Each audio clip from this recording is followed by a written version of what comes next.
Ada masalah lagi nih.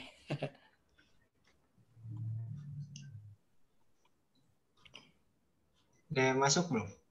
Itunya. Share screen-nya udah. Jelas Pak Eko.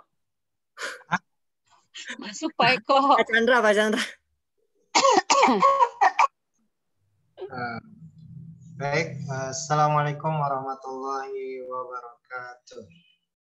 Waalaikumsalam warahmatullahi wabarakatuh. Alhamdulillah, segala puji bagi Allah atas limpahan rahmatnya yang selalu diberikan kepada kita, sehingga pada kesempatan kali ini kita masih diberi kesempatan untuk bisa bergabung dalam mata kuliah Filsafat Islam. Yang saya hormati Bapak dosen Isyad Syarroji dan teman-teman sekalian yang saya banggakan.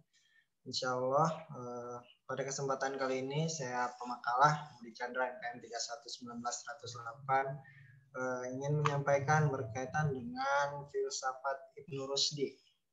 Nah, insya Allah pada kesempatan kali ini saya akan menyampaikan terkait dengan biografi Ibnu Rusdi, pemikiran filsafat Ibnu Rusdi, kemudian pengaruh filsafat Ibnu Rusdi. Nah, baik. Bentar.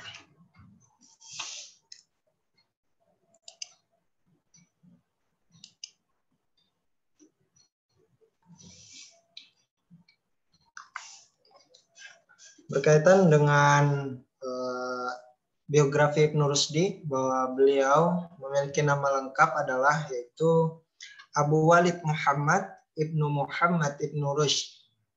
Beliau dilahirkan di Cordova, yaitu sebuah kota yang berada di Andalus, atau yang sekarang mungkin bisa disebut dengan Spanyol. Nah, kemudian Ibnu Rusdi ini lahir pada tahun 510 Hijriah atau 126 Masehi, kayak maaf salah ketik. Nah, orang Barat menyebut Ibnu Rusdi ini dengan sebutan nama yaitu Averroes, di mana sebutan ini sebenarnya diambil dari nama kakeknya. Nah, Ibnu Rusdi juga berasal dari keluarga yang alim, yang banyak sebuah orang yang memiliki pengetahuan dan orang yang terhormat. Bahkan terkenal dengan keluarga yang memiliki banyak keilmuan. Kakek dan ayah Ibnu Rusdi ini merupakan mantan hakim di Andalus, dan Ibnu Rusdi sendiri pada tahun 565 Hijriah atau 1169 Masehi diangkat pula menjadi hakim di Seville dan Cordova. Karena prestasi yang dimiliki oleh Ibnu Rusdi yang luar biasa dalam ilmu hukum. Dan Ibnu Rusdi juga dipromosikan menjadi Ketua Mahkamah Agung, yaitu Qadi Al-Qudat di Cordova. Nah, kemudian dalam buku karangan Nurcholis Majid dijelaskan tentang penamaan Ibnu Rusdi dengan penyebutan Averroes. Nah, penyebutan itu akibat dari terjadinya metamorfose kata dari bahasa Yahudi, Spanyol, dan Latin. Sehingga oleh orang Yahudi kata Arab Ibnu diucapkan menjadi kata Aben. Nah, kemudian dengan Rush disebut dengan Roch. Nah, kemudian akan tetapi dalam bahasa Spanyol huruf konsonan B itu dirubah menjadi V, maka Aben menjadi Avenroch.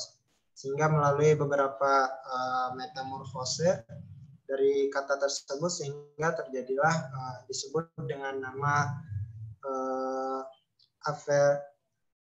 Averroes. Kemudian Ibnu Rushd tumbuh dan hidup dalam keluarga yang besar sekali gairahnya dalam ilmu pengetahuan. Dengan hal ini terbuktinya bahwa Ibnu Rusdi bersama ayahnya mempelajari salah satu kitab Imam Malik, yaitu kitab Al-Muwatta, sehingga beliau juga menghafalnya. Nah, Ibnu Rusdi ini juga mempelajari matematika, fisika, astronomi, logika, filsafat, dan ilmu pengobatan. Guru-gurunya dalam ilmu tersebut seseorang yang tidak terkenal, tetapi secara keseluruhan Cordova ini terkenal sebagai pusat studi filsafat. Sebagai seorang yang berasal dari keturunan terhormat, keluarga ilmuwan, terutama dalam bidang fikih, maka ketika dewasa Ibnu Rusdi ini diberikan jabatan untuk pertama kalinya, yaitu menjadi hakim pada tahun 565 Hijriah atau 1169 Masehi di Seville. Nah, kemudian Ibnu Rusdi kembali ke Cordova setelah 10 tahun di sana. Dan dia pun kemudian diangkat menjadi qadhi. Selanjutnya, ia juga pernah menjadi dokter di Istana Cordova. Nah, dan sebagai seorang filosof dan ahli dalam hukum yang mempunyai pengaruh besar di kalangan istana, terutama ketika di zaman Sultan Abu Yusuf Yakub Al-Mansur. Nah, sebagai seorang filosof, pengaruhnya di kalangan istana sangat kurang disenangi oleh kaum ulama dan fuqaha, sehingga timbul perperangan pemikiran antara Sultan Abu Yusuf dan kaum Kristen. Nah, Sultan berhajat pada kata-kata kaum ulama dan kaum fuqaha. Maka keadaan berubah menjadi Ibnu Rusdi ini disingkirkan oleh kaum ulama dan kaum fuqaha. Nah, Ibnu Rusdi ini dituduh membawa aliran filsafat yang tidak sesuai dengan ajaran Islam. Dan akhirnya Ibnu Rusdi ini ditangkap dan diasingkan ke suatu tempat yang bernama Lucena di daerah Cordova. Nah, oleh sebab itu, kaum filosof tidak disenangi oleh kaum ulama dan kaum fuqaha, maka timbullah pengaruh yang tidak disenangi oleh kaum tersebut. Ibnu Rusdi sendiri kemudian dipindahkan ke Maroko dan beliau meninggal di sana dalam usia 72 tahun pada tahun 1998 Masehi. Kemudian yang selanjutnya yaitu pemikiran filsafat Ibnu Rusdi. Nah, yang pertama yaitu berkaitan dengan epistemologi. Dalam kitabnya Fas al-Maqal, Ibnu Rusdi berpandangan bahwa mempelajari filsafat dihukumi wajib. Nah, dengan dasar argumentasi bahwa filsafat tak ubahnya mempelajari hal-hal yang wujud, yang lantas orang berusaha menarik pelajaran atau hikmah atau ibrah darinya. Nah, sebagai sarana pembuktian akan adanya Tuhan Sang Maha Pencipta. Semakin sempurna pengetahuan seseorang tentang maujud atau tentang ciptaan Tuhan, maka semakin sempurnalah ia bisa mendekati pengetahuan tentang adanya Tuhan. Maka dalam banyak ayat-ayatnya Tuhan mendorong manusia untuk senantiasa menggunakan daya nalarnya dalam merenungi ciptaan-ciptaannya. Jika kemudian seseorang dalam pemikirannya semakin menjauh dengan dasar-dasar syar'i, maka ada beberapa kemungkinan. Yang pertama, orang tersebut tidak memiliki kemampuan atau kapasitas yang tidak memadai berkaitan dengan ilmu pengetahuan, terutama dalam dunia filsafat. Dan yang kedua, ketidakmampuan diri seseorang mengendalikan diri untuk tidak terseret pada hal-hal yang dilarang oleh agama. Dan yang ketiga adalah ketiadaan pendamping atau guru yang handal yang bisa membimbing seseorang untuk bisa memahami benarnya tentang objek pemikiran tertentu.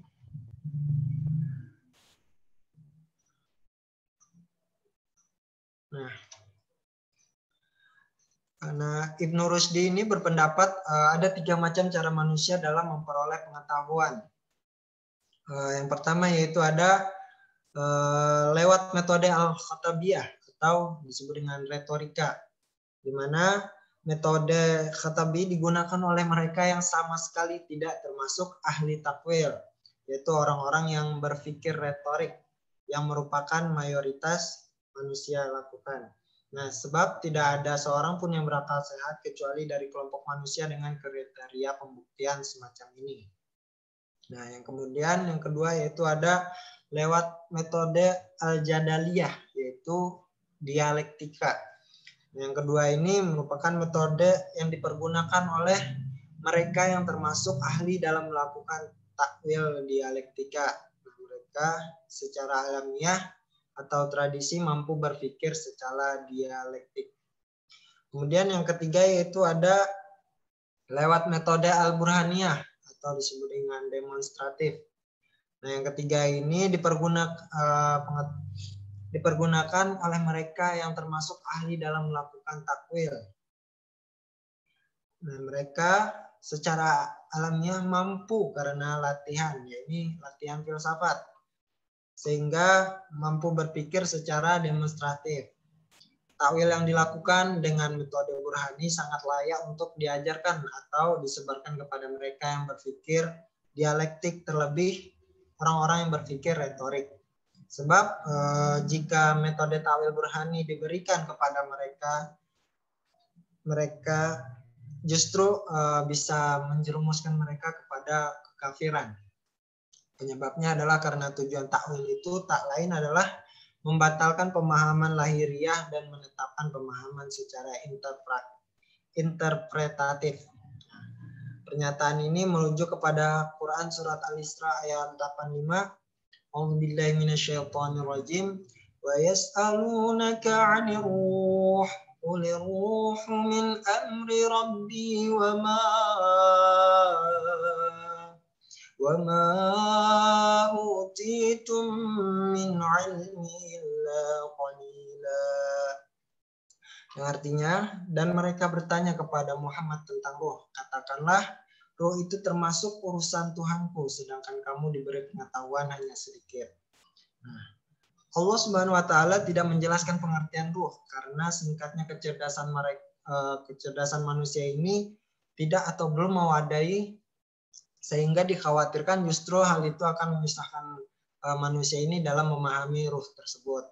Nah, metode itu dikenalkan oleh Allah Subhanahu wa Ta'ala sedemikian rupa, mengingat derajat pengetahuan dan kemampuan intelektual manusia amat bermacam, sehingga Allah Subhanahu wa Ta'ala tidak menawarkan metode pemerolehan pengetahuan dan kebenaran hanya dengan satu macam cara saja. Nah, ada satu pendekatan yang diyakini oleh Ibnu Rusdi bisa mendamaikan antara bunyi literal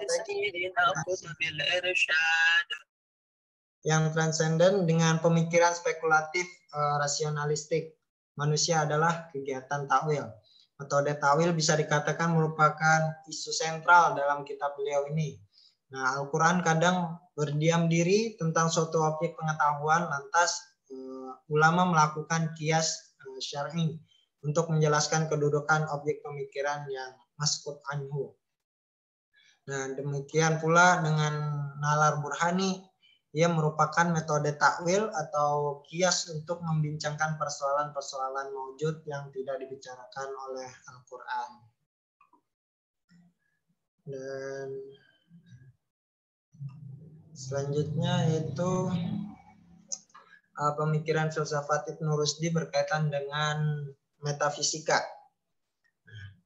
Dalam masalah ketuhanan, Ibnu Rusdi berpendapat bahwa Allah adalah penggerak pertama atau bisa disebut dengan muharrik al-awwal.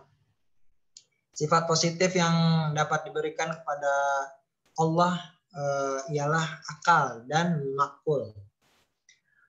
Wujud Allah adalah esanya. Wujud dan keesaannya tidak berbeda dari zatnya.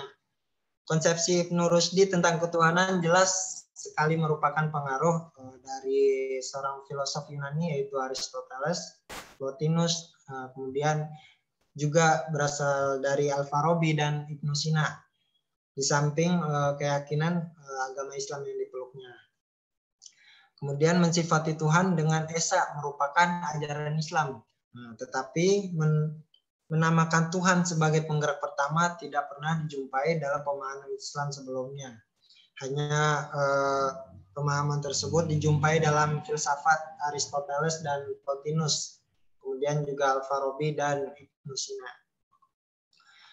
Nah, dalam pembuktiannya tentang adanya Tuhan, golongan Hasyiyah, Sufiyah, Mu'tazilah, Asy'ariyah, dan Falasifah masing-masing golongan tersebut mempunyai keyakinan yang berbeda antara satu dengan yang lainnya, dengan menggunakan takwil dalam mengartikan kata-kata syar'i sesuai dengan kepercayaan mereka.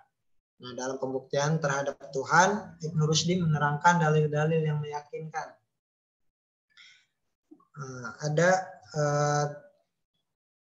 Ibnu Rushdi mengemukakan 3 dalil yang dipandangnya sesuai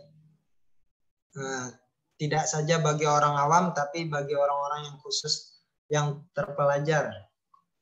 Yaitu ada dalil inayah al-ilahiyah. Yang dimaksud adalah pemeliharaan Tuhan. Nah, dalil ini berpijak pada tujuan segala sesuatu dalam kaitan dengan manusia. Artinya segala yang ada dijadikan untuk tujuan kelangsungan manusia. Yang pertama yaitu segala yang ada sesuai dengan wujud manusia, dan yang kedua sesuai yang terjadi bukanlah secara kebetulan, tetapi memang sengaja diciptakan demikian oleh Sang Maha Pencipta yang Maha Bijaksana. Nah, ayat suci yang mendukung dalil tersebut yaitu Quran surah An-Naba ayat 6 sampai 7.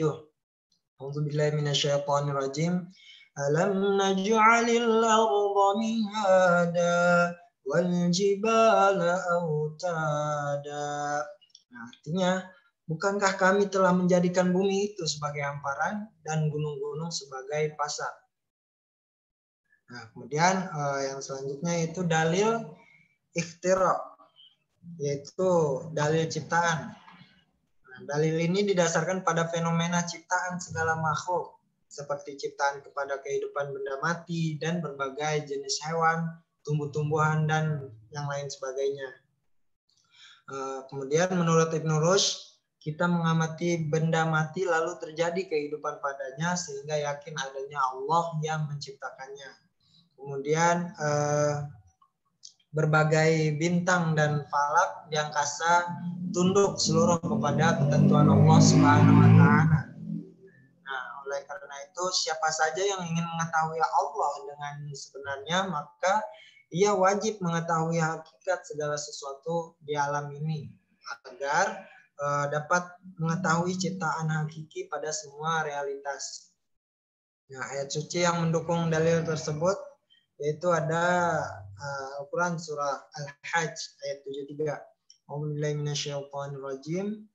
Ya ayyuhan nasu duriba mathalun fastami'u lahu. Innal ladzina tad'una min dunillahi lan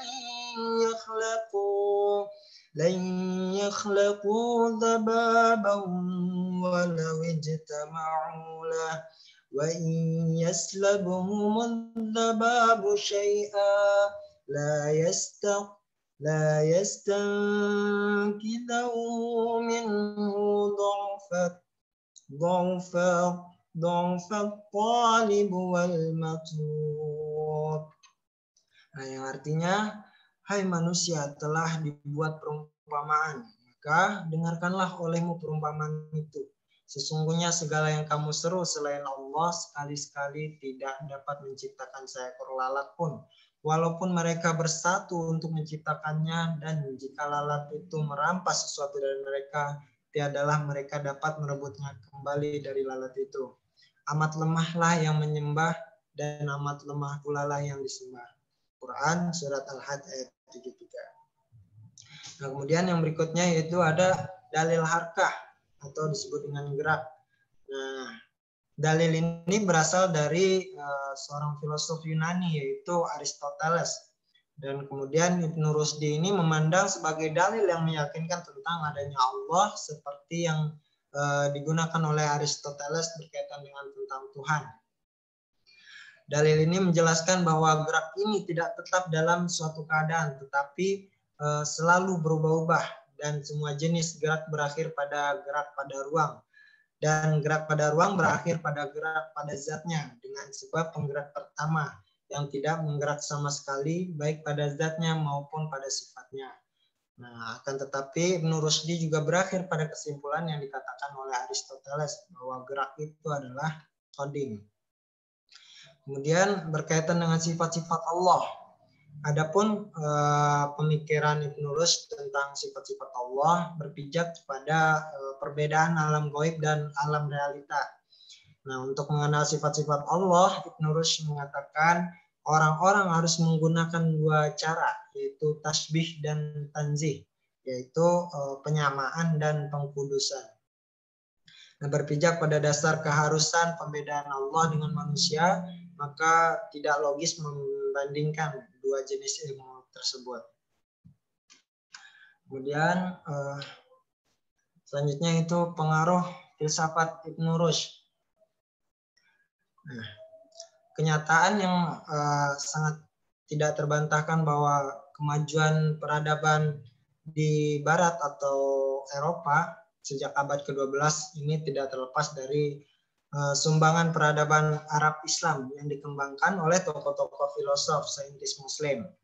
Nah, orang-orang Barat menimba ilmu dari orang-orang Islam yang membangun peradaban mereka setelah mendapat sentuhan dari peradaban Islam. Nah, oleh karena itu Gustave Le Bon mengakui bahwa orang Arab lah yang menyebabkan bahwa Barat itu mempunyai peradaban suatu kemajuan, di mana mereka adalah imam bagi Barat selama 6 abad. Demikian juga Rom Landau menegaskan bahwa dari orang-orang Arab Islam inilah orang-orang Barat belajar berpikir objektif dan menurut logika. Nah, Arab telah melakukan pembukaan mata bagi bangsa Barat untuk belajar berlapang dada dan mengembangkan toleransi terhadap kaum minoritas. Hal tersebut membawa Barat kepada kemajuan peradaban dan ilmu pengetahuan. Tokoh-tokoh ilmuwan, filosof, dan saintis Barat banyak yang belajar dari para filosof dan saintis Muslim. Nah, banyak tokoh-tokoh ilmuwan dan filosof Muslim abad pertengahan mendapat tempat yang terhormat bagi kalangan sarjana-sarjana Barat. Namun, tokoh filosof dan pemikiran Muslim yang dianggap paling berpengaruh dalam proses alih ilmu pengetahuan dan filsafat Islam ke Barat yaitu Ibnu Rushd. Nah, di mana rasionalitas filsafat Ibnu Rushd justru membawa angin segar bagi dunia Eropa, bahkan mampu membebaskan Eropa dari cengkraman hegemoni gereja. Nah, kehadiran filsafat yang dibawa oleh Ibnu Rushd telah mengobarkan api revolusi yang menghendaki pemisahan sains dari agama. Nah, Ibnu Rushd dengan kemampuannya mengomentari karya-karya Aristoteles telah membangkitkan kembali budaya berpikir yang telah lama redup dalam peradaban bangsa Barat tersebut. Nah, kesadaran akan urgensi rasio dalam memahami ayat-ayat Tuhan mulai berkembang subur di Eropa. Kristen dan Yahudi mulai mengenal harmonisasi antara agama dan filsafat. Dan muncullah dalam sejarah Barat teolog-teolog rasionalis yang menjadi simbol perlawanan terhadap gereja yang sangat hegemonik. Nah, dalam hal ini seorang figur yaitu Maimonides atau disebut dengan Musa bin Maimun merupakan seorang teolog Yahudi yang sangat berjasa bagi perkembangan pemikiran Ibnu Rushd di Eropa. Nah, beliau ini adalah salah satu murid Ibnu Rushdi yang sangat terpengaruh oleh pemikiran-pemikirannya. Pengaruh tersebut dapat dilihat dari pemikiran Musa bin Maimun dalam memahami hubungan antara agama dan filsafat. Dan beliau juga klasifikasi derajat intelektual manusia dalam berfilsafat dan kesamaan tujuan antara kitabnya yaitu Dilah Khairin dengan Faslu Al-Maqal. Nah, inspirasi pemikiran Ibnu Rushd telah menjadikan Musa bin Maimun mampu menafsirkan permasalahan-permasalahan teologis dalam kalangan Yahudi yang dianggap tidak sejalan dengan rasio manusia. Nah, karya-karya Musa bin Maimun ini diterjemahkan ke dalam bahasa Ibrani merupakan suatu faktor terpenting bagi perkembangan filsafat Islam di Eropa. Nah, kemudian yang berikutnya itu sejak abad ke-13 banyak sarjana-sarjana Yahudi yang menulis himpunan dan ringkasan terhadap terjemahan-terjemahan karya Ibnu Rushdi ke dalam bahasa Ibrani. Selain menerjemahkan karya Ibnu Rushdi, para sarjana Yahudi ini pada abad ke-14 juga menulis komentar-komentar terhadap karyanya. Nah, di mana tokoh yang paling terkenal diantaranya adalah Lavi Ben Gerson dari Bagnall dan Moses dari Narbonne. Nah, dari sebagian karyanya terjemahan Ibnu Rushd ini ke dalam bahasa Ibrani, kelak muncul karya-karya yang diterjemahkan ke dalam bahasa Latin. Nah, kemudian inilah yang mempengaruhi pemikiran Eropa yang mengguncang sendi-sendi kehidupan rasio, religius, sosio dalam masyarakat Barat.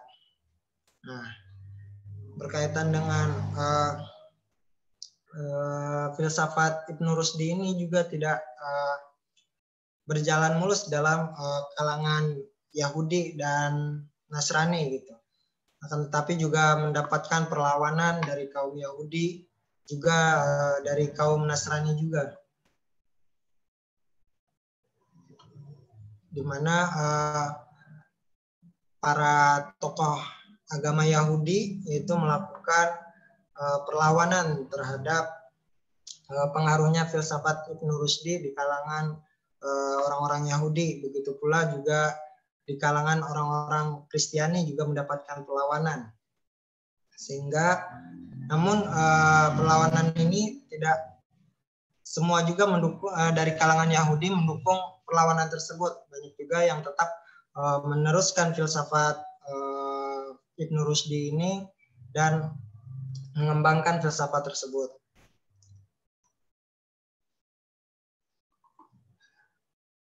Nah, mungkin ini saja yang bisa saya sampaikan. Kurang lebihnya mohon maaf. Jika ada yang ingin bertanya, ingin menambah atau mengkomentari, sangat dipersilahkan.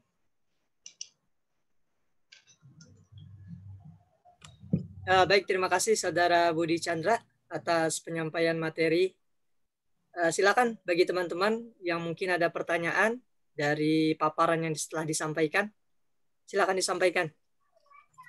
Saudara Muhammad Ilyas mungkin. Ya, silakan. Iya, terima kasih. Assalamualaikum warahmatullahi wabarakatuh. Waalaikumsalam warahmatullahi wabarakatuh. Yang saya ingin tanyakan, apa sih tujuan Ibnu Rushdi ini untuk menggunakan filsafat kepada yang tadi kan dikatakan ada penolakan-penolakan yang sangat signifikan gitu terhadap kaum-kaum yang menentangnya. Bagaimana konsepsi filsafat Ibnu Rushdi ini bisa diterapkan dan juga apa tujuan dia gitu. Tujuan dia itu berfilsafat itu untuk apa? Itu saja. Terima kasih. Baik, terima kasih. Gimana Saudara Chandra? Dipahami ya? Oke. Teman yang lain, Agung, silakan. Atau Siska, Monik, Siti Rahayu.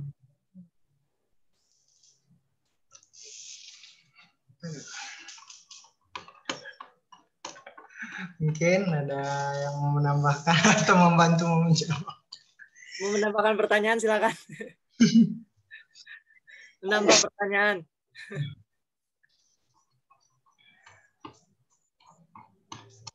Sharing kali ya, Chandra ya. Ya, saya jawab. Tadi kan Ibnu Rushd punya masa keberkahannya itu yang ketika diangkat menjadi kodi ya di Sevilla, kemudian bahkan menjadi dokter di kerajaan ya. Kemudian tadi juga ada masa kemundurannya ya. Maksudnya ketika beliau dengan tokoh agama itu sendiri gitu ya.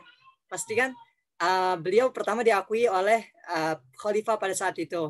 ya Abu Yusuf Yakub. Kemudian tadi juga antum sampaikan juga diturunkan di masa pemerintahan tersebut, ya kan, dengan salah satunya dengan politik yang para agama, tokoh-tokoh agama gitu. Nah, ini mungkin bisa disampaikan secara sebab gitu. Kenapa sih sebab utamanya gitu? Sampai kontra gitu, kontradiksi antara di awal beliau mendapatkan kesejahteraan dengan demikian, kemudian dijatuhkan kembali. Ya, itu yang jadi sebabnya. Kemudian tadi seputar pengakuan di Eropa gitu. Nah, ini yang diakuin oleh orang-orang Eropa ini kan, kalau yang mungkin kita tahu ya, itu di bidang kedokterannya ya. Ya, bahkan beliau dikenal dengan bapak kedokteran gitu. Nah, ini beliau di Eropa ini bahkan memberikan cahaya tadi yang antum sampaikan, penerang. Tuh. Nah, ini dalam pemahaman keilmuan umumnya gitu, sejenis kedokteran atau memang dalam bidang kefilsafatannya. Makasih. Baik, terima kasih. Mungkin ada yang mau untuk menjawab sebentar ya.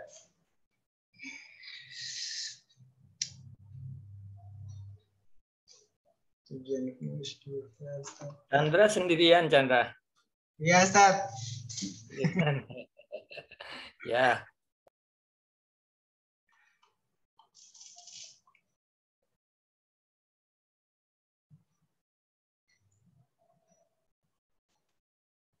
Mungkin kalau ada teman-teman yang lain bisa kita saling sharing, melengkapi.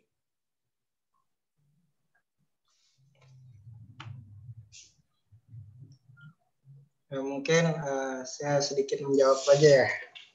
Kalau alam benar atau enggak terkait pertanyaan Bang Ilyas tadi, tujuan mengapa sih Ibnu Rushdi itu berfilsafat. Nah, kalau menurut saya beliau kan juga merupakan orang yang terlahir di kalangan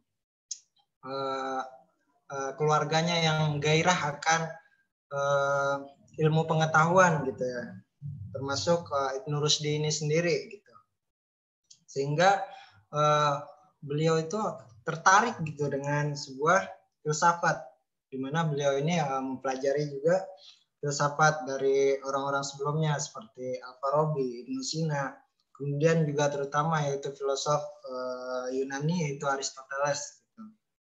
Nah, terkait dengan beliau yang akan hidup dengan gairah akan ilmu pengetahuan gitu, membuat beliau ini tertarik akan sebuah filsafat di mana rasionalitas gitu, akan sebuah ilmu pengetahuan gitu, sehingga membuat beliau menjadi seorang filsafat gitu, di mana beliau juga menghukumi gitu bahwa filsafat itu wajib gitu untuk diketahui, salah satunya gitu. Mungkin itu sih yang bisa saya sampaikan, Bang Ilyas. Kemudian berkait tadi dengan Salman ya. Oke, siap. Sebab kurang lebihnya sebab beliau itu kurang tidak disenangi gitu ya oleh kaum ulama, oleh kaum fuqaha, sehingga beliau dijatuhkan gitu ya. Pertama gitu ya, Salman ya. Iya, jadi kan dalam satu masanya itu beliau mendapatkan masa keberkahan gitu ketika diangkat dan dipercayai menjadi seorang hakim di Sevilla itu yang tadi Antum sampaikan, kemudian bahkan menjadi tabib, dokter di kerajaan. Sedangkan tadi yang Antum sampaikan juga di masa Abu Yusuf Yakub, di situ juga kemunduran beliau, maksudnya jatuhnya beliau. Nah, mungkin bisa. Kalau menurut saya sih beliau ini kan tidak hanya menguasai dalam bidang filsafat gitu ya, kan, tetapi beliau ini juga menguasai dalam bidang fikih, juga dalam bidang hukum, sehingga beliau ini diangkat gitu juga menjadi hakim gitu. Nah, terkait dengan beliau dijatuhkan itu, kalau menurut saya karena beliau berfilsafat gitu, dengan filsafatnya yang merupakan rasionalitas gitu. Nah, banyak yang tidak diterima sehingga di kalangan para ulama dan para fuqaha, sehingga beliau ini disingkirkan gitu akibat dari pemahamannya terkait dengan filsafat gitu, di mana beliau juga menyatakan bahwa mempelajari filsafat itu adalah sesuatu yang wajib gitu. Nah, kemudian tadi terkait dengan dokter gitu kali ya. Kalau menurut saya, di mana beliau ini juga pernah menjadi dokter gitu ya. Ya, selain beliau mempunyai ilmu pengetahuannya dalam filsafat kedokteran, dan beliau mungkin juga mempunyai ilmunya tentang kedokteran gitu, sehingga tadi terkait juga kan bahwa beliau juga mempelajari dengan ilmu berkaitan dengan yang pernah disampaikan oleh Ibnu Sina gitu. Beliau juga mempelajari gitu, sehingga tidak salah juga bahwa beliau ini menjadi seorang dokter gitu, tidak hanya berfilsafat dalam bidang kedokterannya gitu. Ini itu sih yang bisa saya sampaikan. Nih, berarti tadi dijatuhkannya beliau Ibnu Rushd ini memang semata-mata karena pandangan beliau di filsafatnya aja gitu. Mungkin nggak ada perantara lain, mungkin karena ada yang merasa tersaingi dengan politik-politik yang lain gitu. Gitu karena atau sih belum ada sih berkaitan dengan politik, tapi kan yang di sini tuh yang lebih yang lebih terlihatnya itu ketidaksukaan di terkait dengan pemahaman filsafatnya itu gitu. Itu sih yang saya baca sedikit. Tadi bahasan yang Eropa itu kan yang tadi sharing ya, tadi saya tanya itu beliau memberikan titik terang itu bahkan diakui oleh Eropa itu dalam bidang lebih condong ke dalam bidang kedokterannya atau dalam bidang pandangan filsafatnya gitu. Nah, kalau bentar. Mana tadi?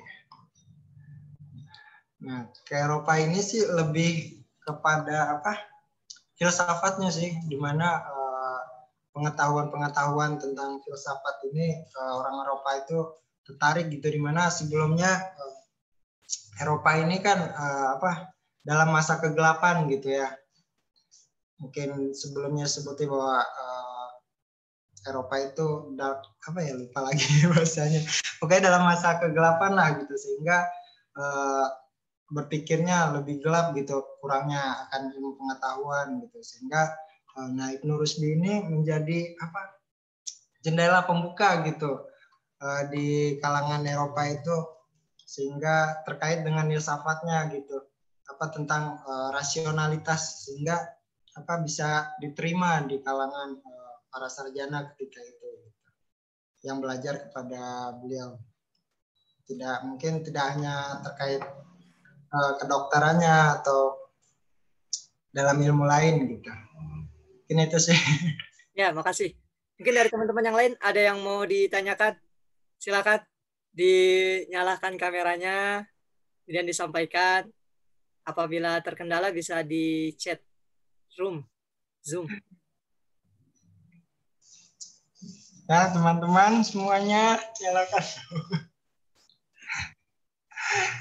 Berasa ramai tapi tak ada sepi rasanya. Bagaimana? Halo. Mungkin ini kali ya. Chandra, gimana Chandra? Ada yang mau ditambah mungkin? Mungkin terlebih dahulu mungkin bisa pemahaman kita diluruskan oleh dosen pengampu Pak Ishak Syaroji. Silakan Ustaz.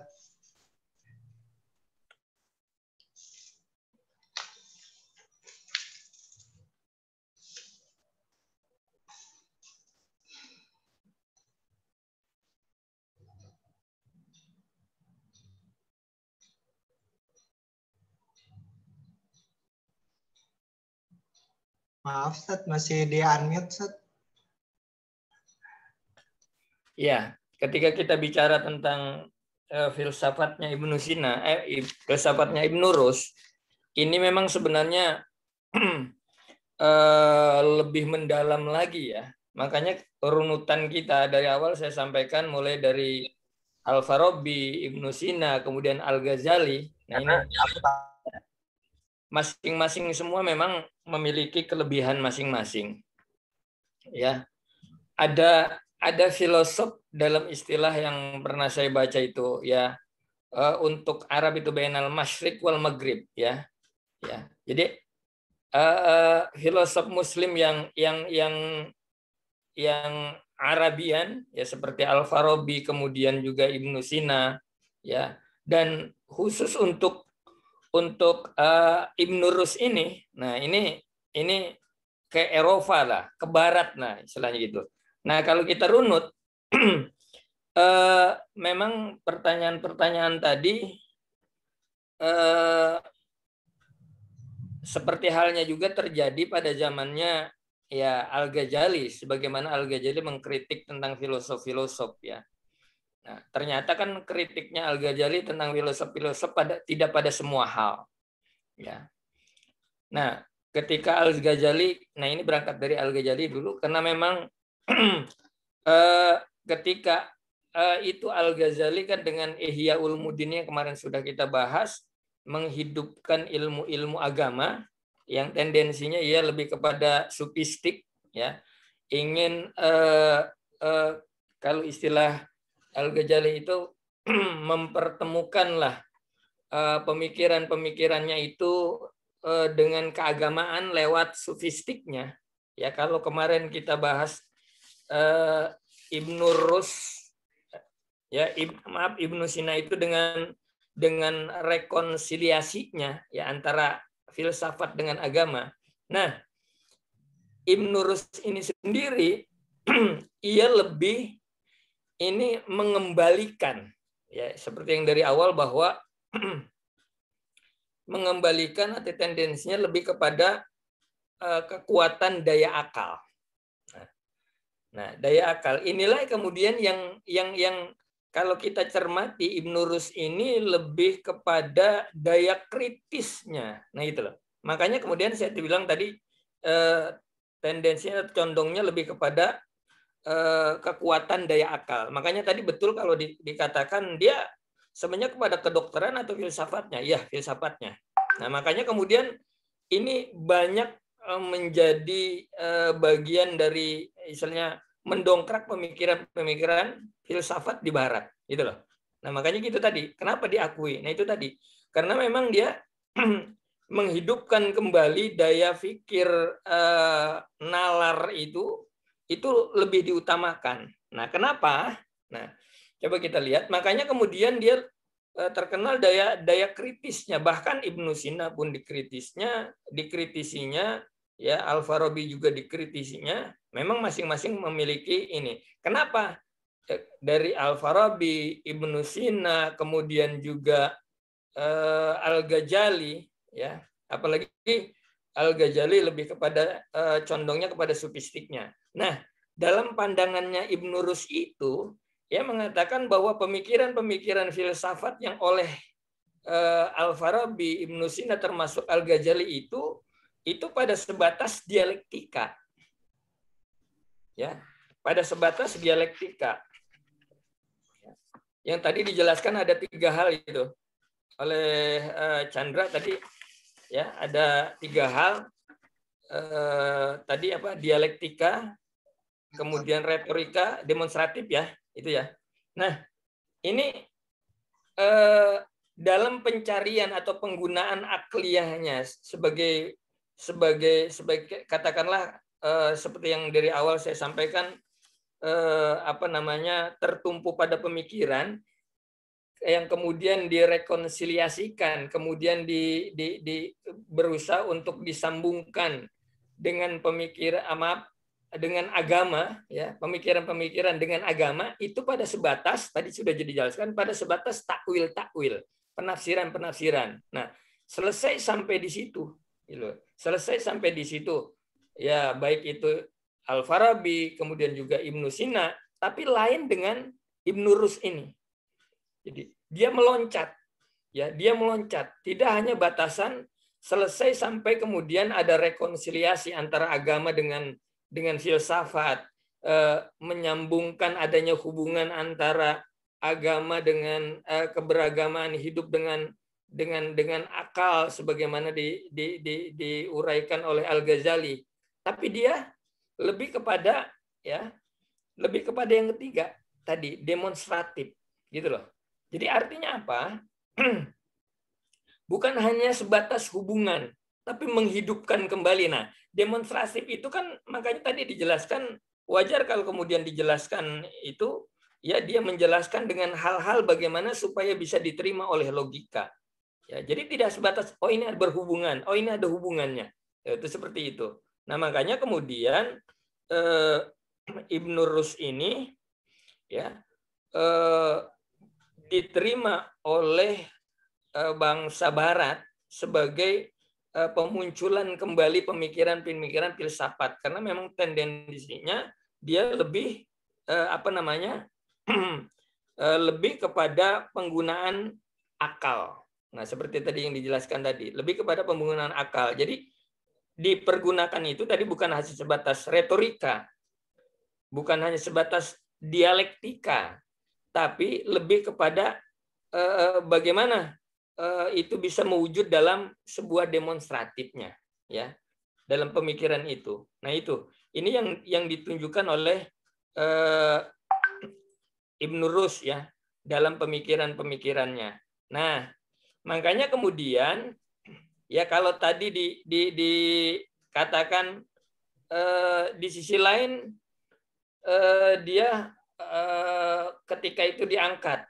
Ya, di sisi lain ada ya. Iya, masa keberkahannya diangkat. Ya, diangkat. Di sisi lain kemudian dia harus harus turunlah bahasanya gitu, ya. Nah, ini sebuah perkembangan ya, sebuah perkembangan dalam dalam sejarah kehidupan itu ada ya, seperti halnya terjadi oleh Al-Farabi juga ada gitu loh, ya. Kemudian Ibnu Sina juga ada ya, masing-masing memang punya sejarahnya masing-masing. Nah, namun demikian kenapa itu terjadi ya, tentu bisa jadi ada hubungannya dengan politis yang terjadi waktu itu, sebagaimana halnya terjadi pada zaman masanya Al-Farabi kalau nggak salah ya, Al-Farabi gitu loh. Jadi yang pada awalnya diterima, kemudian ketika terjadi pergulian atau pemindahan kekuasaan, ya sama kejadiannya seperti itu. Saya kira itu yang terjadi, kenapa kemudian kembali lagi. Nah, jadi kalau kita runutkan dari mulai Al-Farabi ya yang disebut dengan Muallimus Tsani, kemudian juga Ibnu Sina sebagai apa kemarin? Ya. Ibnu Sina lupa dah tuh. Ya. Ayo. Kemarin baru itu Raisul ya, Syai'ur Rais ya, ketuanya atau gurunya para raja. Nah, sekarang ini ya, sekarang ini Ibnu Rus ya dengan pemikiran-pemikirannya ya lebih ya boleh dibilang mengembalikan kembali pemikiran-pemikiran yang artinya lebih memakmurkan akliyahnya dengan tanpa menghilangkan tentu landasan dasar keagamaannya ya yang dia miliki. Nah, memang kekentalannya berbeda ya. Kalau Al-Ghazali pada sofistiknya, Ibnu Sina dialektikanya dengan Al-Qur'an, dengan wahyu memang begitu kental, karena pada masa 10 tahun dia sudah hafal Al-Qur'an, bahkan tafsir dan seterusnya. Itu memang masuk. Nah, itu semua bukan berarti tidak ada ya. Semuanya hampir sama. Mereka selain memiliki landasan yang kuat tentang keagamaan dan background memang di lingkungan baik Al-Farabi, Ibnu Sina, termasuk ini juga dalam lingkungan orang-orang yang memang berpendidikan, dibilang demikian. Nah, semuanya juga mempelajari selain daripada ilmu agama, atau selain daripada ilmu agama mereka juga mempelajari ilmu-ilmu yang lain gitu. Tapi mereka punya tendensinya masing-masing gitu loh. Tendensi masing-masing gitu loh. Nah, tapi dalam melihat filsafatnya masing-masing ya, tadi kita bilang tadi ya, di Al-Ghazali melalui sofistiknya. Kemudian di Ibnu Rus saat ini lebih kepada ya demonstratifnya, artinya tetap sebagai pemikiran filsafatnya akal adalah yang tertinggi untuk bisa menggali dengan tanpa tadi menghilangkan sendi-sendi ya keagamaan yang dia pelajari gitu. Saya kira itu. Silakan. Baik teman-teman, apakah ada yang ingin ditanyakan atau ingin menambahkan? Kita ingin sharing, silakan. Nah ini sudah senyum-senyum. Bang Ilyas, ada yang mau disampaikan? Oh enggak, saya tadi mendengarkan Ustaz tentang demonstrasi gitu, memperkaya akal gitu kan dari filsafat Imam Rushdie. Ustaz, saya mau tanya gini, dalam konteks agama gitu kan, Nabi kan semua itu dari wahyu gitu kan, Ustaz. Ya. Kan, ya, wa ma yantiqu anil hawa gitu, qul huwa illa wahyu yuha. Nah,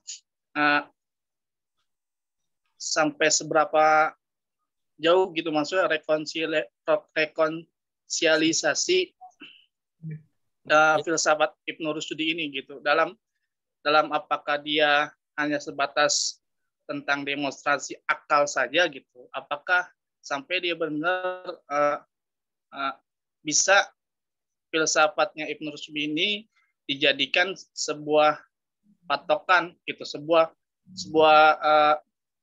ijtihad gitu, Ustaz. Terima kasih. Ya. Bang Ilyas, kayaknya bikin nggak fokus.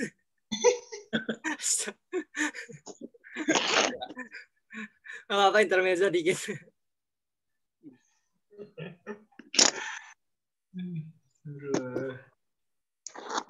Ya.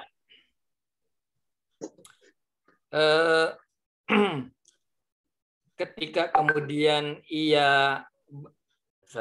kemudian Ibnu Rus tadi kita bahas sama-sama sebagai boleh dibilang lebih bertendensi atau lebih berpegang kepada akal dalam pengembangan filsafatnya, ya.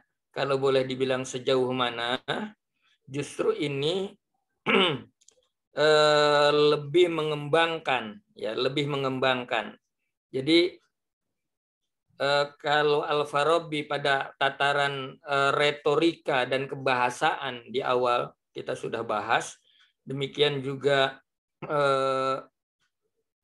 Ibnu Sina dengan retorik dan fisikanya yang kemudian dikenal juga dengan ilmu kedokterannya yang dibukukan diantaranya The Canon of Medicine, ya.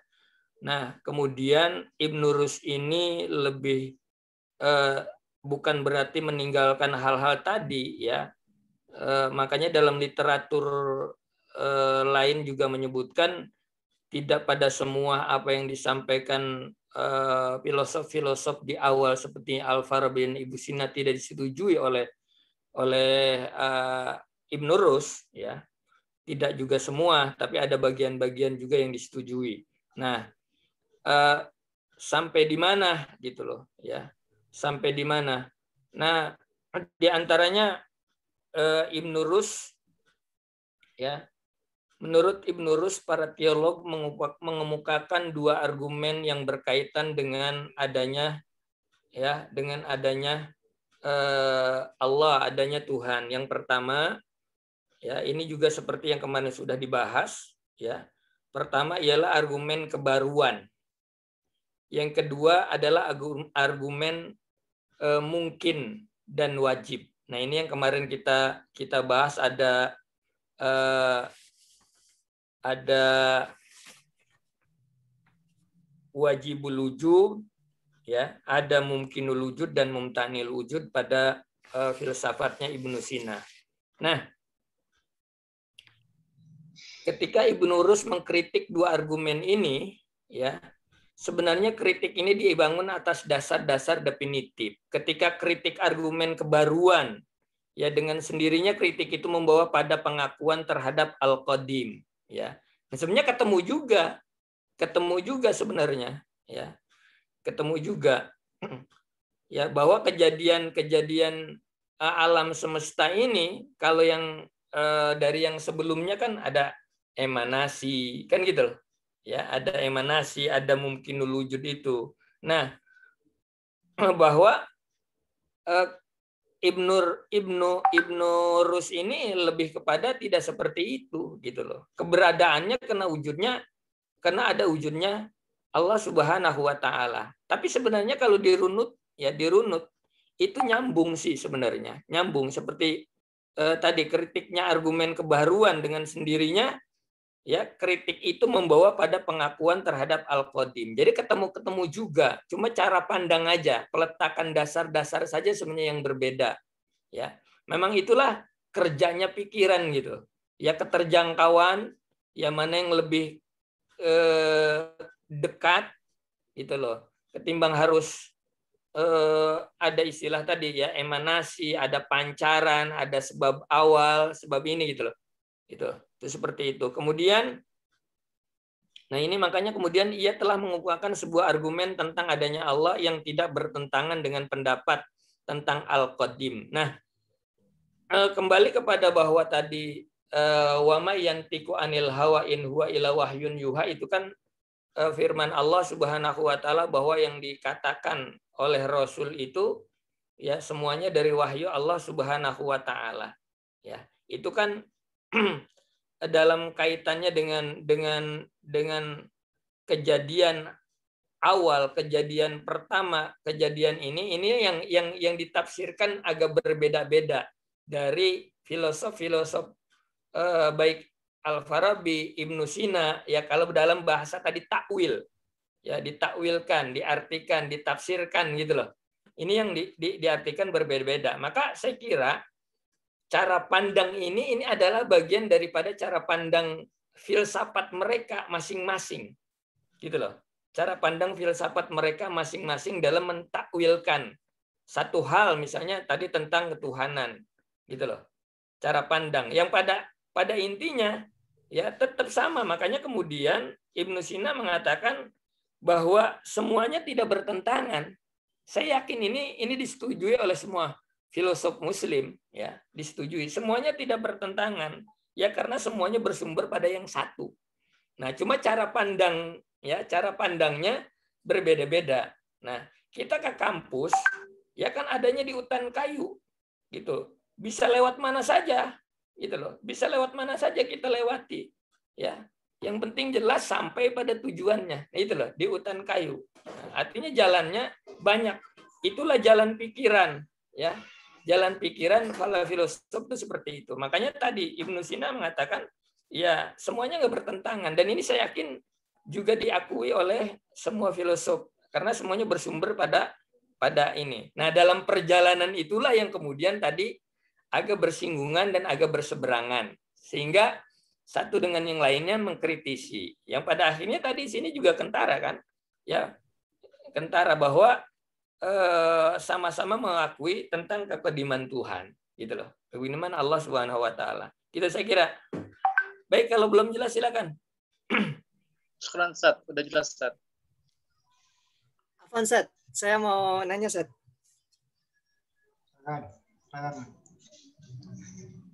Halo, kedengeran ya teman-teman ya? Kedengeran, sangat.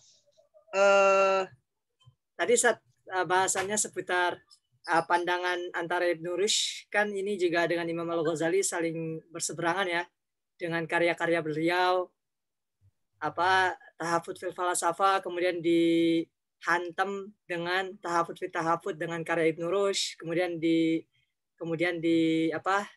ditanggapi kembali oleh Imam Al-Ghazali dengan Ihya Ulumuddin. Nah, yang mau saya tanyakan, ini kan berseberangan dalam kalau yang dalam karya ilmiah ya.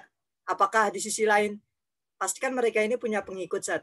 Nah, apakah di situ juga terjadi perpecahan atau di luar dari hasil karya yang mereka tulis itu juga terjadi percekcokan kah atau permasalahan ketika mereka saling bertemu dan lain sebagainya? Atau hanya sekedar di karya tulis yang mereka yang ditulis oleh para pemimpin-pemimpin mereka, baik para pengikut dari Ibnu Rushd maupun para pengikut dari Imam Al-Ghazali. Makasih.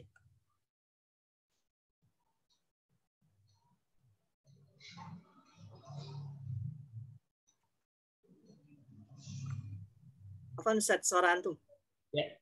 Baik ya, inilah yang kemudian sebenarnya selain daripada konten atau substansi yang kita pelajari lewat pemikiran-pemikiran para filosof, nah disinilah sebenarnya gaya dan sikapnya kentara. Ya, gaya dan sikapnya kentara yang juga sebenarnya harus juga menjadi pengajaran dan pembelajaran buat kita. Ya. Jadi ketika ada sesuatu hal yang berbeda pandangan atau kurang pandangan yang ini, jadi tidak cukup dengan argumentatif, gitu loh. Nah, argumentatif. Makanya saya bilang kalau kita runut dari awal tadi, ya, kalau Ibnu Rushd itu tidak hanya pada kurang setuju dengan sebatas retorika atau sebatas dialektika dalam mentakwil kaitannya tentang pemikiran, tapi lebih menyeberang pada demonstratif, ya. Artinya ini bagaimana dia ungkapkan dengan logika-logika yang bisa diterima. Nah, kemudian dibuahkan dengan hasil-hasil karya.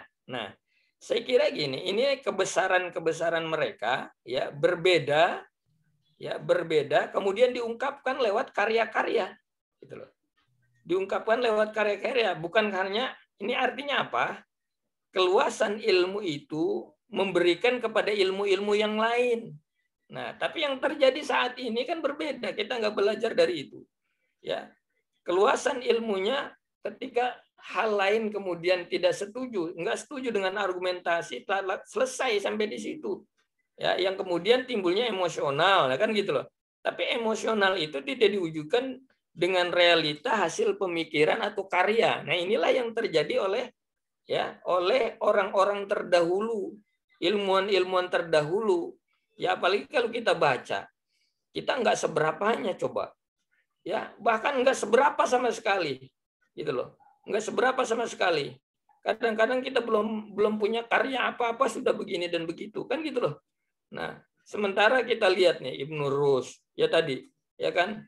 Kemudian juga Ibnu Sina yang udah ratusan karyanya. Ya bahkan sampai sekarang Ihya Ulumuddin nih seluruh dunia kan tahu. Nah kan gitu. Nah ini kritiknya dengan argumentasi yang diwujudkan dengan pemikiran hasil penelitian-penelitiannya dengan argumentatif yang kuat. Nah ini sebenarnya sebuah pelajaran. Nah kemudian bagaimana pada tataran pengikut-pengikutnya? Saya kira tidak seperti halnya terjadi sekarang, gitu loh. Kemudian pecah dan lain sebagainya. Ya, pengikut-pengikutnya sama. Ya, bagaimana ketika kita juga belajar, coba ketika kita belajar Madzhabul Arba'ah, ya, Imam Malik dan Imam Syafi'i gitu kan, itu enggak ada tuh berantem. Mana kunut, mana enggak pakai kunut gitu. Ya kan justru mereka imam besarnya, ya kalau giliran kunut dia ikut kunut, giliran enggak kunut dia enggak kunut, kan gitu. Selesai sampai di situ. Kalau enggak seneng, keluarkan apa argumentasi Anda, kan gitu. Saya kira itulah yang terjadi oleh ilmuwan-ilmuwan dahulu gitu loh. Sehingga ketidaksesuaian dia itu menghasilkan sebuah karya. Inilah yang disebut barangkali pelajaran kita jauh-jauh ilmu yang mendalam dari Rasulullah Sallallahu Alaihi Wasallam yang diajarkan kepada kita, ikhtilafu ummati rahmatun, ini yang kemudian justru keberbedaan itu timbul ilmu-ilmu baru, gitu loh. Ilmu-ilmu baru juga, ya, bukan kemudian jadi pecah, selesai sampai di situ, ya, selesai sampai di situ. Nah ini saya kira itu ya, Pak Salman, gitu. Ya Ustaz, makasih banyak. Syukran Ustaz. Ya. Gimana mungkin teman-teman yang lain? Ada yang mau disampaikan atau mungkin monggo. Ada yang mau ditanyakan atau ditambahkan? Silakan. Ya, silakan. Bahkan Siti Rahayu ingin menyampaikan seperti ini. Mungkin Atau memberikan sejatinya ini fokus. harus 3 atau 4 kali pertemuan baru nih bagus satu judul gitu. Karena kita terbatas dengan waktu, satu juga karena terbatas juga dengan bahasan kita yang harus pindah ke bahasan lain gitu. Itu saya kira. Baik, silakan ada lagi mungkin. Gimana teman-teman semua? Keluarkan suaramu teman-teman. Gemes.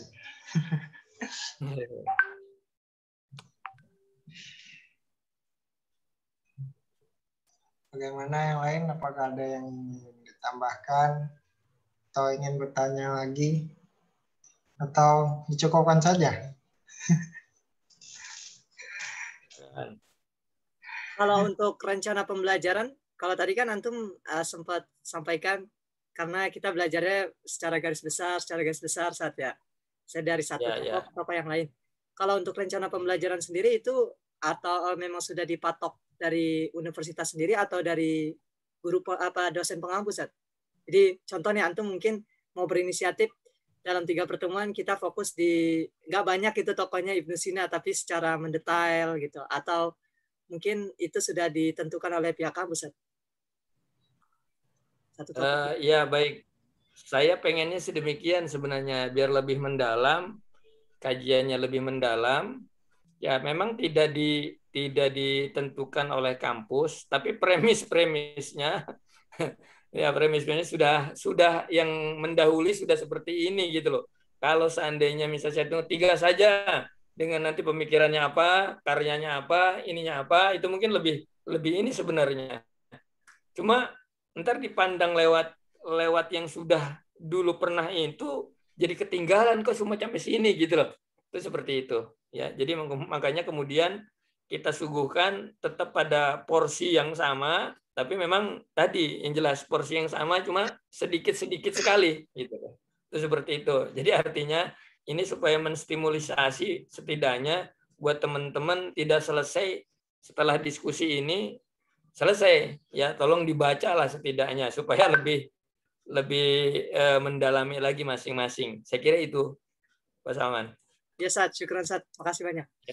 Ya. Mana cukup kali ya, teman-teman ya. Kita udah mau mendekati jam 8. Kalau memang sekiranya nggak ada pertanyaan lagi. Agung? Ayo. Emang Ilyas ingin menambahkan? Enggak, saya masih apa namanya? Masih penasaran gitu, maksudnya dari filsafat Ibnu Rusdi ini dia sampai maksudnya mengembangkan akalnya itu sampai ada yang menolak, ada yang menolak, ada yang menerima gitu. Padahal kan tujuan yang tadi dikatakan sama Ustadz kan tujuannya sama kan gitu, maksudnya tujuannya sama gitu. Walaupun jalannya berbeda-beda, yang penting tujuannya sama. Yang sampai saya apakah halo? Ya, halo. Ya, apakah dia ini mempunyai pengaruh besar gitu kalau seandainya pengayaan akal ini sampai berkembang gitu, Ustaz. Saya masih nggak paham sampai kenapa, padahal kan secara konsep ilmiah kan bahwa mengembangkan akal itu atau hipotesa itu kan sangat bagus gitu, maksudnya untuk mencari kebenaran bahwa apakah hasil hipotesa itu diterima atau tidaknya kan sesuai dengan yang dikerjakan gitu, Ustaz. Ya. Itulah yang dilakukan oleh Ibnu Rus ya. Kalau bahasanya hipotesa dan sebagainya, penilaian itu kan ada di pikiran, gitu loh ya. Penilaian itu ada di pikiran. Nah, inilah yang dikembangkan oleh Ibnu Rus. Nah, hal ini juga yang terjadi, ya, hal ini juga yang terjadi ketika para filosof-filosof itu kemudian dikritik, ya, baik dia pada zaman waktu Al-Farabi dan Ibnu Sina, oleh karena ketika pemikiran, nah ini yang saya sebut dulu, ketika pemikiran ini dipakai untuk diolah, kemudian untuk mengembangkan, nah kemudian ketika mentok, nah dulu pernah saya sampaikan apa? Ketika mentok mereka nganggapnya itu, ya kan? Nganggapnya itu tidak dipahami yang kalau dalam Islam tadi saya sampaikan ada pemahaman kolbu. Mereka di situ adanya apa? Coba, masih ingat nggak? Masih Sat. Di luar. Hal-hal yang gaib apa sih? Apa? Ayo. Ya Allah, cara menguji. Ayo. Lupa Sat. Ayo, tapi pokoknya lebih kepada hal-hal yang unrasional gitu, pada hal-hal yang gaib, ya. keyakinannya. Ya, hal-hal yang di luar, ya, keyakinan, ya, hal-hal yang di luar itu dianggap hal yang gaib, yang mistik. Nah, ya, hal-hal yang mistik, dan mistik ini justru masuk ke logika mereka. Nah, Islam nggak menerima itu, bahwa di luar itu ada kekuatan. Itulah makanya kemudian ketika pemikiran itu dikembangkan, ketika mentok, nah Islam mengajarkan untuk pemahaman itu adanya kalbu, gitu loh. Nah, kalbu itu artinya apa? Pemahaman itu dengan kalbu, maka bersemayamnya iman kan di kalbu itu. Bagaimana memahami yang unrasional lewat kalbu? Nah, di dalam filsafat itu nggak ada itu. Nah, inilah yang kemudian bisa jadi yang dikhawatirkan. Ini kan terjadi pada waktu zamannya ketika berkembangnya filsafat kemudian tidak diterima oleh karena itu, gitu loh. Mereka mengakui ada hal lain, cuma tadi hal-hal lain itu justru mistik mereka anggap, ya. Nah, sementara Islam tadi ketika kekuatan akal itu digunakan dan mentok, di luar itu bukan mistik, ada kekuatan yang lebih besar lagi yang bisa dipahami, ya, dengan kalbu, gitu loh. Karena akal keluasannya dibatasi oleh akal itu sendiri. Dan yang membatasi akal itu sendiri itu bukan mistik. Yang membatasi adalah kekuatan besar. Kembali kepada Tuhan, kepada Allah Subhanahu wa Ta'ala. Dan itu baru bisa dipahami dengan kalbu. Nah, inilah yang terjadi juga pada zamannya Ibnu Rus. Makanya kemudian dia lebih diterima di Eropa, gitu loh. Di Eropa kenapa? Dia seakan tidak membatasi antara agama, ya, dengan filsafat. Sementara kita lihat coba, ya, taruhlah Al-Ghazali yang kemarin sudah kita bahas. Nah, itu kan membatasi. Seakan membatasi karena condongnya dia lebih kepada sofistiknya. Artinya lebih kepada kejiwaannya, dan kejiwaan itu kaitannya dengan ruhiyah, dan ruhiyah itu kaitannya dengan keimanan, gitu loh. Maka pemikirannya ini lebih, gitu. Makanya tadi pada sebatas retorik dan dialektika, ada hubungan saja, ya, bisa diargumentasikan saja, tetapi pembuktian rasionalnya tidak, ya, seperti yang dilakukan oleh Ibnu Rus. Nah, itu demikian, itu ya. Halo. Ya, ya gitu. Nah, itu kekhawatiran di situ saya kira. Ya, makanya Ibnu Rus ini lebih terima di Eropa. Nah, makanya di samping diterima di Eropa karena memang itu tadi kan bainal masyriq wal maghrib, ada filosof masyriq, nah ya, masyriki, ya, timur, ya itu tadi Ibnu Sina, Al-Farabi gitu. Nah, ini Ibnu Rus bagian maghribnya dia. Ya, bagian Eropanya ke barat. Makanya lebih diterima di sana karena pemikirannya juga pemikiran yang lebih condongnya kepada filsafat, ya, itu tadi, ya. Makanya kemudian ada disebutkan nih, ada sebuah literasi, ya. Kami telah mempelajari adanya pengaruh filsafat Aristoteles dan kritik Ibnu Sina yang mendalam. Nah, itu emang di situ dia. Jadi lebih mengambil pokoknya, gitu loh. Ya. Itu ya. Silakan, ada lagi.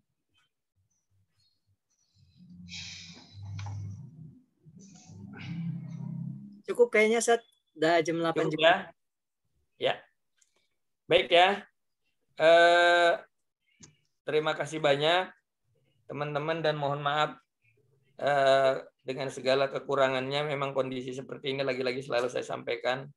mungkin kurang luas untuk bisa kita bahas, ya.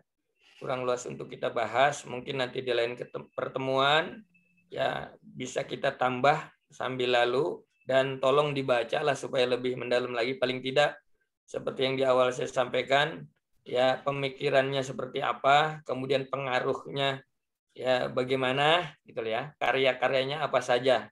Nah, yang dulu dengan sekarang, nah kira-kira ada kepengaruhan apa gitu loh. Syukur-syukur kita bisa menjembatani tadi yang mulai dari Al-Farabi, Ibnu Sina, kemudian juga Ibnu Rus, ya. Yang kesini kelihatan kan, coba kalau kita baca kelihatan semakin ini spesifik Ibnu Rus ini diolah lagi pada keseluruhan. Nah, mungkin nanti akan kita temukan lagi pada filosof yang lain, ya. Saya kira itu, ya, mudah-mudahan kita semua diberikan kesehatan oleh Allah Subhanahu wa taala, ya, selalu dilindungi, dan pada gilirannya insya Allah pada bulan-bulan ke depan mudah-mudahan ya kita bisa kuliah di kampus. Itu harapan kita, walaupun nih 3 hari kemarin di lockdown, saya udah masuk ke kampus juga nggak boleh sama Prof Rehan. Tetap katanya harus nggak ada yang datang gitu. Jadi ya mudah-mudahan lah, kita berharap kondisi ini cepat berlalu. Baik ya. Ya, pelajaran yang dapat kita ambil, nah untuk apa namanya, kondisi seperti ini sebenarnya seperti yang dikatakan Ibnu Sina sebenarnya, ya, al-wahmu nisfudda, ya, kecemasan itu adalah bagian dari penyakit katanya, makanya jangan cemas, artinya gitu kata Ibnu Sina, ya. Kemudian ketenangan adalah apa, Sebagian ya, obat. nisfudawa, ya, wasabru. Nah, itu juga sama, ya. Nisfu syifa. Nah, makanya kita udah gitu aja dah. 3 hal itu kita jalani, mudah-mudahan ini menjadi ujian yang bisa kita lewati sama-sama. Terima kasih semuanya. Mudah-mudahan kita semua dalam keadaan sehat. Bila taufiq wal hidayah. Ya, naltaqi fi fursatil asiyah insyaallah. Ma'assalamah. Assalamualaikum warahmatullahi wabarakatuh. Waalaikumsalam warahmatullahi wabarakatuh.